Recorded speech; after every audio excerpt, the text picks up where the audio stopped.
Motor है, starting current, running current और उसका स्पीड मेजर करना है। DOR मतलब क्या, direction of rotation. Clockwise rotate होती है तो एंटी क्लॉकवाइज करना है, एंटी क्लॉकवाइज रोटेट होती है तो क्लॉकवाइज करना है। एक ही मोटर में 2-3 एक्सपेरिमेंट होने वाले। कैसे, देखो ये हमारी 3 फेज मोटर है, ठीक है। 3 फेज मोटर के लिए 3 फेज सप्लाई चाहिए। यहाँ पे सर्किट ब्रेकर यूज किया है सेफ्टी के लिए। यहाँ पे 3 फेज सप्लाई आ रहा है, मतलब 3 वायर आ रही है। यहाँ से 3 वायर आ रही है DO स्टार्टर पे, डायरेक्ट ऑनलाइन स्टार्टर पे 3 वायर आई। ये 3 वायर डायरेक्ट मोटर के पास नहीं जा रही है, क्योंकि हम लोग को एक्सपेरिमेंट करना है। तो क्या किया, यहाँ से 2 वायर यहाँ पे लेके आया और 1 वायर यहाँ पे लेके आया। तो यहाँ से 1 वायर वापस फिर मोटर को जा रही है, मतलब स्टार्टर से with the help of ammeter 3 wire यहाँ पे जा रही है। अब क्या हो रहा है, मुझे मेजर करना है स्टार्टिंग करंट, रनिंग करंट। तो क्या किया है, इस तीनों वायर में से किसी एक वायर के सीरीज में मैंने एमीटर लगाया, लेकिन ये वाला एमीटर खराब होने की वजह से मैंने एक्सटर्नल एमीटर यूज किया हुआ है। तो यहाँ पे क्या किया, ये देखो यहाँ पे सिर्फ 2 वायर है, एक वायर निकाला यहाँ से इसके फेज में डाल दिया, दूसरा वायर लिया इसके न्यूट्रल में डाल दिया, मतलब एमीटर को इस तरीके से सीरीज में कनेक्ट कर दिया। सिर्फ 2 वायर यहाँ से उठा के मैंने इसमें डाल दिया, हो गया।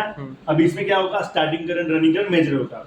स्टार्टिंग करंट मतलब कैसे याद रखना है, जब मैं मोटर को ऑन करूंगा 0 से लेकर एक पीक वैल्यू तक हो जाएगा, फिर सडनली वो स्टेबल हो जाएगा। जो इनिशियली जा रहा है वो हो गया स्टार्टिंग करंट, वो जो स्टेबल हो रहा है रनिंग करंट। मतलब स्टार्ट करने के लिए कुछ अमाउंट ऑफ करंट लेगा, फिर बाद में वो रनिंग करंट कम होने के बाद वो घूमते रहेगा। अब क्या होगा, इसको बोलते हैं DO स्टार्टर, मतलब direct online starter.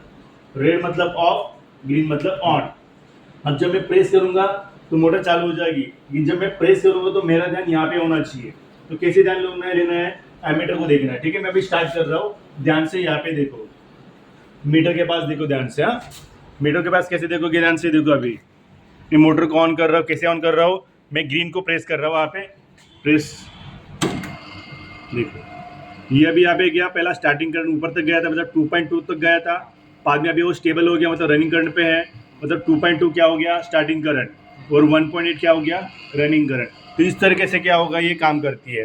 I repeat, ये 3 फेज मोटर है, 3 फेज मोटर, उसके ऊपर देखो ये नेम प्लेट लिखा हुआ है, बराबर नेम प्लेट लिखा हुआ है। यहाँ पे 3 फेज सप्लाई आ रहा है, सर्किट ब्रेकर है, सर्किट ब्रेकर के थ्रू DO स्टार्टर के पास गया है, DO वाटर के थ्रू हमें 3 टर्मिनल आए हैं, लेकिन इसमें से एक सीरीज में लिया हुआ है। यहाँ पे ये फॉल्ट होने की वजह से हम लोगों ने क्या किया, एक्सटर्नल एमीटर यूज़ किया है। मोटर स्टार्ट हो गई है, देखो यहाँ पे 3 फेज सप्लाई दिया है, ठीक है, और यहाँ पे सिंगल फेज सप्लाई आ रहा है। तो इस तरीके से मोटर काम कर रही है। अभी यहाँ पे हो क्या रहा है, मैंने स्टार्टिंग करंट और रनिंग करंट तो मेजर कर लिया, मेरी मोटर है, मेरी मोटर का डायरेक्शन देखो आप। अगर मैं उसको ऑफ कर रहा हूँ, रेड मतलब ऑफ, मैंने मोटर को ऑफ किया, ऑफ करने के बाद उसका डायरेक्शन देखो क्या है, इस तरह से एंटी क्लॉकवाइज रोटेट हो रही है। अभी मुझे क्या करना है, क्लॉकवाइज करना है। तो क्लॉकवाइज कैसे करूँगा, अभी मैंने क्या किया, सेफ्टी के लिए इसको ऑफ किया हुआ है, सर्किट ब्रेकर को मैं नीचे करूँगा, सर्किट ब्रेकर नीचे है, मेन सप्लाई यहाँ पे ऑफ है, तो मुझे प्रोटेक्टेड। अभी करना क्या है, अभी एंटी क्लॉकवाइज रोटेट हो रही थी, मुझे क्या करना है, क्लॉकवाइज करना है। तो यहाँ पर या फिर यहाँ पर, दोनों में से कोई एक जगह पर 3 वायर है, 3 वायर में से किसी 2 को इंटरचेंज करना है। कितने को, 2 को इंटरचेंज करना है। एक वायर एज इट इज रहेगी, तो डायरेक्शन क्या हो जाएगा, चेंज हो जाएगा। अभी यहाँ पे अगर आप देखोगे, यहाँ पे कॉम्प्लेक्स है बहुत, यहाँ पे स्किल पर्सन चाहिए, बराबर। अभी स्टूडेंट क्या करेगा, यहाँ पे नहीं करेगा, स्टूडेंट क्या करेगा, यहाँ पर सिंपल है, तो यहाँ से किसी भी 3 में से 2 वायर को इंटरचेंज करना है। फॉर एग्जाम्पल ये ऐसे ही रखा, तो इधर वाला वायर निकल के मैं इधर लगाऊंगा, इधर वाला वायर निकल के इधर लगा दूंगा। या फिर मैंने इसको एज इट इज रखा, तो इन दोनों को इंटरचेंज करूंगा, इसको एज इट इज रखा तो इन दोनों को इंटरचेंज करूंगा, कोई भी एक, बराबर। तो अभी क्या करना है, इंटरचेंज करना है। तो कैसे करोगे, सिंपली अभी मैंने इसको निकाला, रिमूव किया, ये निकल गया, ये निकल गया। अभी मैं इसको निकाल रहा हूँ, निकाल दिया।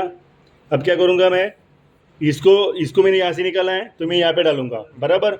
इसको यहाँ से निकाला तो यहाँ पे डालूंगा, यहाँ पे डालने के बाद उसको टाइट करूँगा अच्छे से। टाइट करने के बाद टीचर चेक करेगा कि टाइट है कि नहीं। टाइट करने के बाद क्या करूँगा, मैं मोटर को चालू करूँगा। अभी तो उसको टाइट कर प्रॉपरली,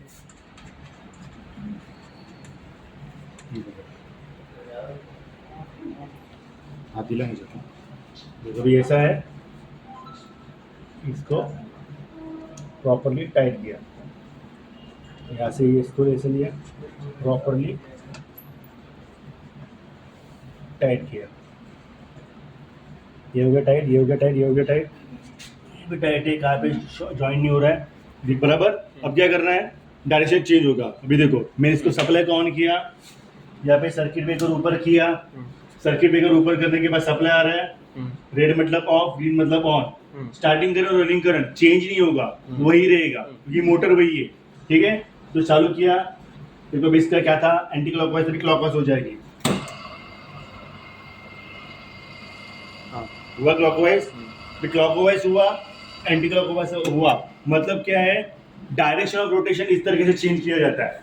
तो उन्होंने क्या पढ़ा, स्टार्टिंग करंट कैसे मेजर करना चाहता है, रनिंग करंट देखा, तो डायरेक्शन कैसे चेंज किया जाता है। अब क्या करना है, हम लोग को स्पीड मेजर करना है। तो स्पीड कैसे मेजर करोगे, हमारे पास एक डिवाइस है जिसका नाम है टैकोमीटर। ये टैकोमीटर है, टैकोमीटर का यूज क्या करते हैं, स्पीड मेजर करने के लिए। आरपीएम में, आरपीएस में यहाँ पे लिखा हुआ है, ठीक है। तो मैंने यहाँ पे आरपीएम में लिखा हुआ है, अभी आरपीएम में सेट किया, यहाँ पे एक नॉब है, उसको प्रेस करना है, यहाँ पे रीडिंग आना चालू होगा। ये जो पॉइंटर है उसको रोटेटिंग पार्ट पे रखना है, जब रोटेट होगा तब यहाँ पे आरपीएम में रोटेशन बताएगा। तो कैसे करना है, देखो अभी यहाँ पे मैंने सप्लाई को ऊपर किया हुआ है, बटन ऑफ था ये, अभी मैंने उसको ऑन किया, तो ऑन करते समय देखना है ये वाला जो नॉब है इस तरीके से रखना है, इसके सेंटर में दबा के रखना है, फिर ये बताएगा कैसे। देखो अभी मैं ऑन कर रहा हूँ, मोटर को ऑन किया, देखो मैं इसको पकड़ रहा हूँ, कितना आ रहा है यहाँ पे 1498 बराबर। तो उसको बोलते हैं रेटेड स्पीड। जब ये जिस स्पीड से घूम रहा है उसको क्या बोलोगे, रेटेड स्पीड।